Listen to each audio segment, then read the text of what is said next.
Swayam Prabha. Digital India. Educated India.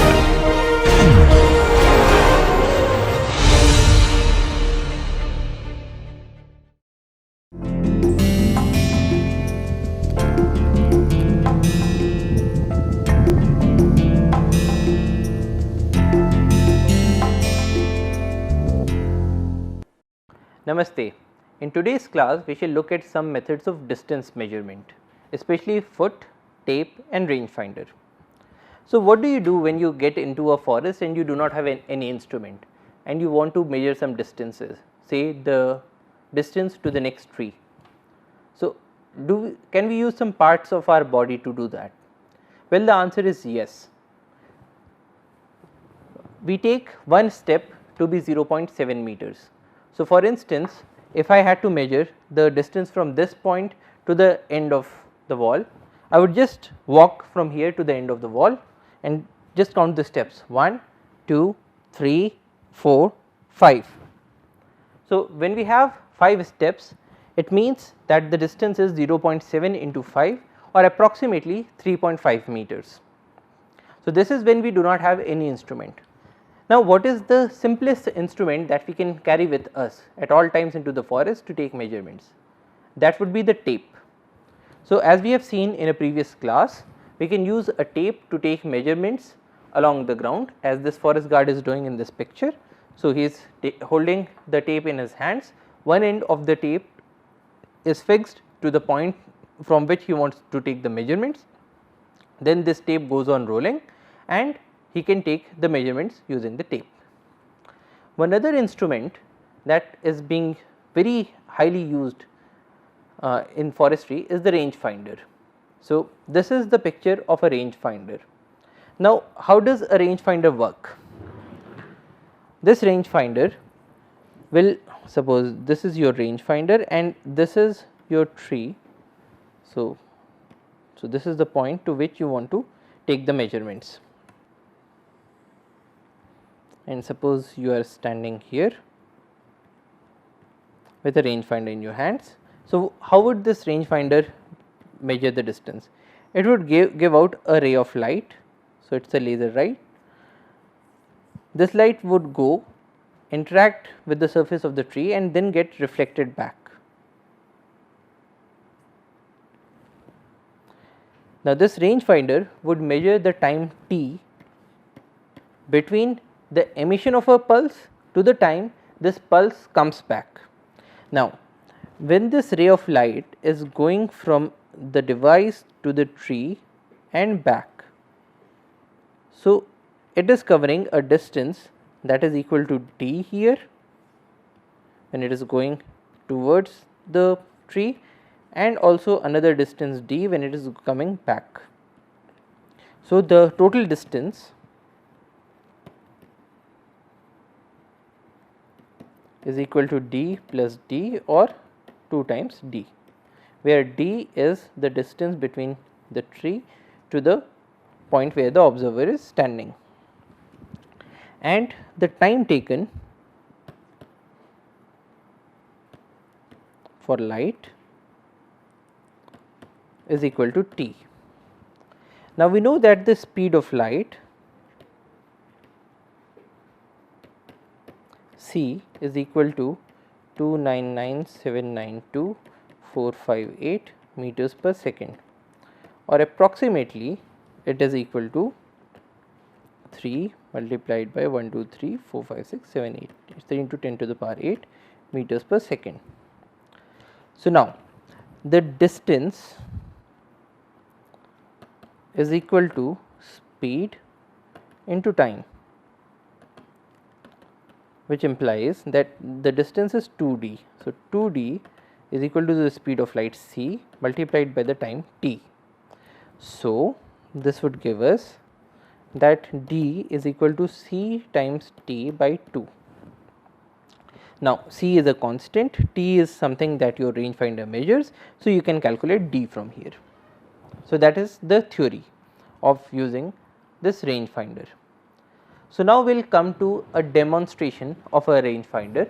We shall not be using a laser rangefinder, but we shall be using an ultrasonic rangefinder. So, let us now have a look at how a rangefinder works. So, this is a rangefinder, this is an ultrasonic rangefinder. So, it has got two ends. So, one end gives out ultrasonic pulses, they interact with the object in front of it and then they get reflected back to the instrument, and the time that is elapsed between the emission of a pulse to this pulse coming back to the device is used to get an idea of the distance of the object from the instrument. So, for instance, if we keep it close to the object, so it is giving us these sound signals at a very fast rate. So, that is telling us that the object is very close by. If we increase this distance, this pulse decreases in time. So, let us now have a look at the code. Let us now have a look at the code. So, we have in this code we have defined our trigger pins. So, because this device is connected to Arduino, so we have defined its trigger pins and the echo pins. We have also defined a buzzer pin and a beep frequency and a beep time. So, when we initialize this code, so we set up a serial communication in this port 9600, then it goes into the loop. In the loop we have defined our variables as duration, inches and centimeters. The sensor is triggered by a high pulse of 10 or more microseconds, and then it is and we give it a short low pulse beforehand to ensure a clean high pulse. So, as we can see here, we have set the pin mode of the trigger pin as output. So, we first set this output to low for 2 microseconds, then we set it to high for 10 microseconds and then we set it to low again. Now, because this portion of the code is in the loop, so it will go on repeating it again and again. Then it will take the signals from the sensor, a high pulse of whose duration in time in microseconds, from the sending of the ping to the reception of its echo of an object. So, in this case we have set the pin mode of the echo pin as input. Now, duration is the variable that we had defined before. So, it is a long variable. So, duration is the pulse in for the echo pin and high. So, it will measure the time for during which the echo pin is set to a high. Then it will convert this time into a distance. So, we can measure these distances in inches or in centimeters. So, let us look at the centimeters part. So, we have defined a function here, microseconds to centimeters, and we give it an input as the duration. So, now let us have a look at this function. So, here is our function long microseconds to centimeters, which takes an input variable in long microseconds. So, the speed of the sound is 340 meters per second or 29 microseconds per centimeters. This ping travels out and back, and so to find the distance of the object we take half of the distance travelled. So, to travel 1 centimeter it takes 29 microseconds. So, how many centimeters will it travel in 1 microsecond? It will be 1 by 29. So, if we take these microseconds, which is the input variable for the time elapsed between the emission of the pulse and its coming back, if we divide it by 29, we get twice the distance from our device to the object, and dividing it by 2 we will get the distance of the object from the device. So, once we have converted it into this time duration of microseconds into centimeters, we can ask our device to give us a serial output of distance in centimeters, which will be given as centimeters, and then we give it a short delay, and then this loop goes on again and again. So, let us now have a look at how this distances would appear. So, now in front of our device we keep a book which will act as a reflector. So, the ultrasound pulses will that are emitted from the device will go and interact with the book, and then they will go back to the device, and we can change this distance of our book from the device. So, I will keep it close to the device and then I will go on extending the distance. So, now let us have a look at what distances are being measured. So, if we go to the screen now, we can see that it is giving out a distance of 5 or 6 centimeters. So, if we wanted to measure its distance, we could take these values 5 and 6 and then take out an average. Now, remember that because this is a physical device and we are taking the measurement of a physical parameter, we will not be getting an exact distance, but every time that we measure this distance we will be getting some value, and the average of these values would be the correct value. So, now let me take this device, this book away from the device. So, now it is measuring it to be 11 or 12 centimeters. If we extend its distance further, now it is measuring 16 to 17 centimeters. Again extending it further, now it goes to 20 or 21 centimeters. So, this can measure any distances up to a maximum. So, for instance, it has now gone to 40 centimeters.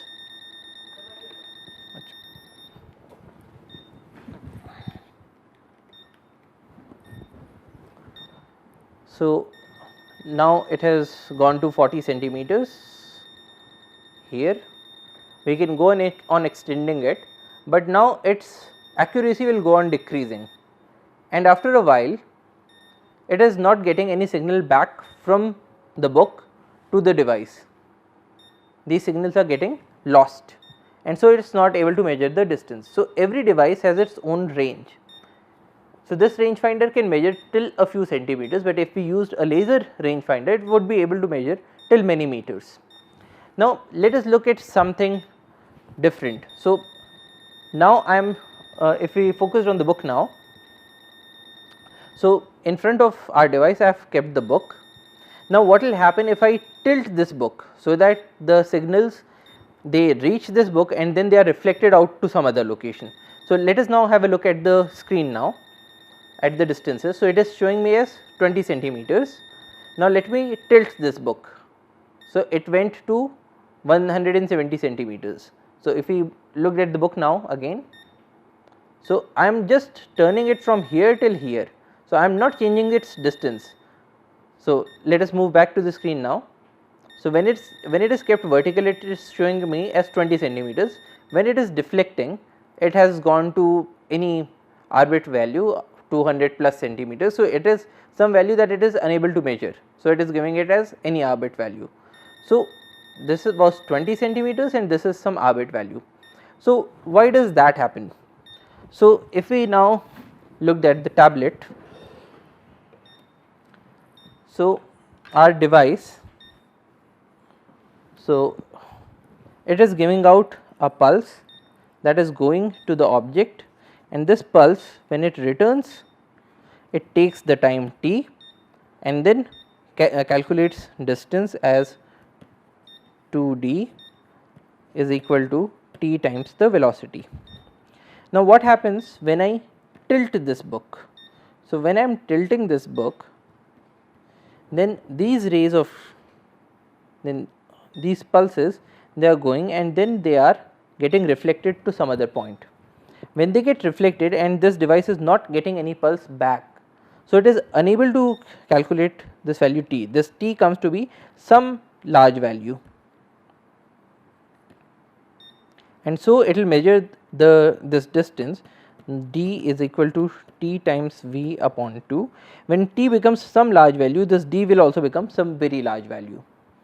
Now, this phenomenon in which your beams are getting reflected to some other location is also used in the case of stealth devices. So, for instance, if you had an aeroplane and if you had a radar, the radar also works on a very similar principle. So, any beams of microwaves that are emitted, they interact with your device and then they are reflected back, and these reflections are then measured by your radar to get the position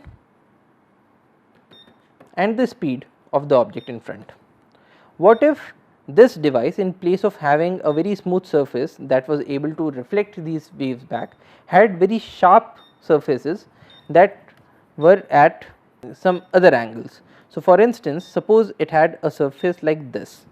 So, what would happen would be that this radar beam, it went to the object and then it got reflected somewhere else. So, this device will not be able to get the signal back, and when it does not get any signal back, what it senses is that there is no device in that is, there is no object in front of this device. So, this is used in stealth planes or for other stealth applications. But why do we need to keep this point of the stealth planes in mind in the case of forestry? So, now suppose we have a tree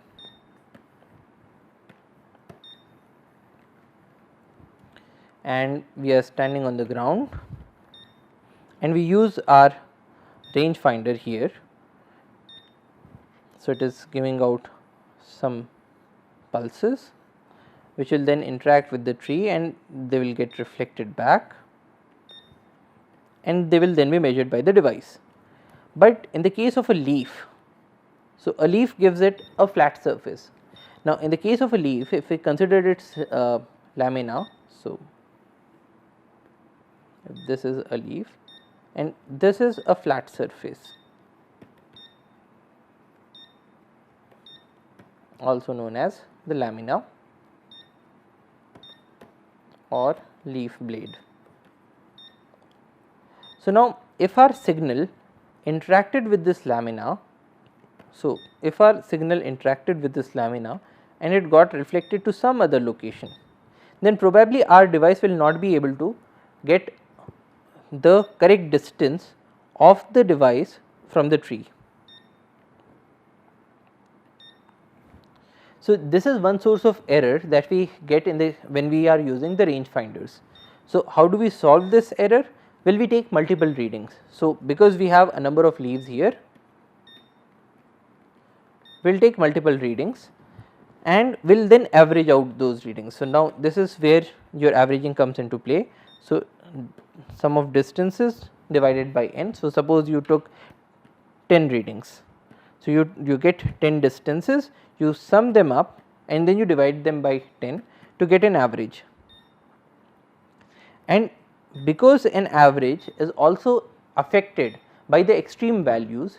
So, suppose you got readings as say 10 meters, 10.1 meters, 10.2 meters, 9.9 meters, 9.8 meters, 10 meters, 10 meters, 10.1 meters and say 200 meters. Now, if we considered this value of 200 meters, it would, so these are 9 values. So, let us take a 10 value. So, 10.2 meters. So, if we considered this value of 200 meters, it would deflect our average by a lot. So, whenever we are taking readings with the rangefinder, we should take a number of readings, then we should exterminate these extreme values and then take the average to get the correct distance. Now that we have seen the demonstration of the rangefinder, let us now look at a few examples. So, this is the example as you can see on your screen.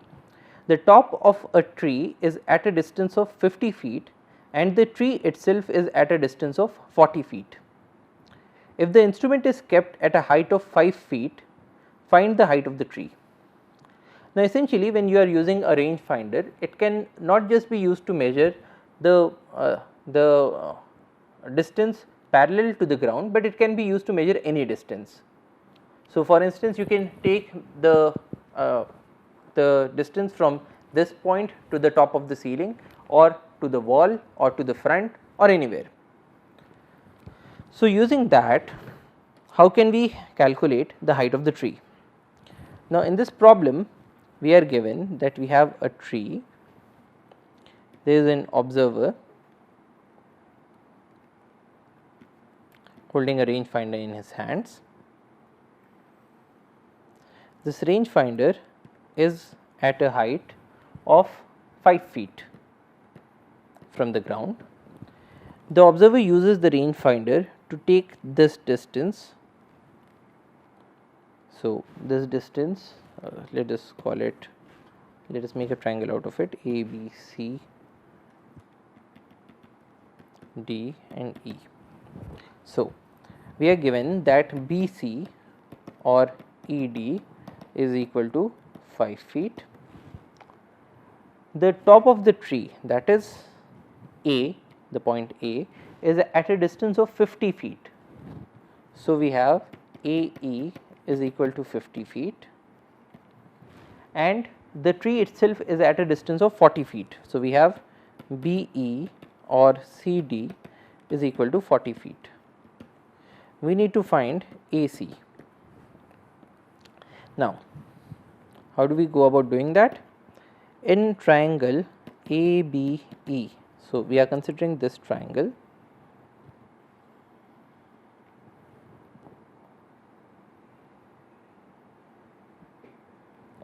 So, in this triangle we have this angle is 90 degrees and this is a right angled triangle. We have AB is unknown, BE is given as 40 feet and AE is given as 50 feet. So, can we calculate AB using these values? Well, yes, we can calculate that by using Pythagoras theorem.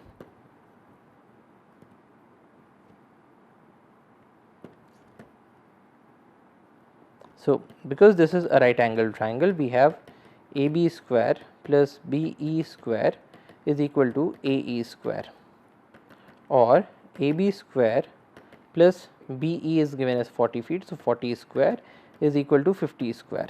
Now, 40 square is 1600, 50 square is 2500. So, you will have AB square plus 1600 is 2500, which would give us that AB square is 2500 minus 1600 is equal to 900, or AB is the square root of 900 is 30 feet. So, we know now that this distance AB is 30 feet. This distance BC is equal to 5 feet. So, the height of the tree, height of tree AC is equal to AB plus BC is equal to 30 plus 5 is 35 feet. So, just by using a rangefinder and measuring two distances, one is this distance, the second distance is this distance, and knowing the height at which the rangefinder is kept, which can also be measured using the rangefinder itself. So, just by using these three distances, we can calculate the height of the tree. So, this is how it would look.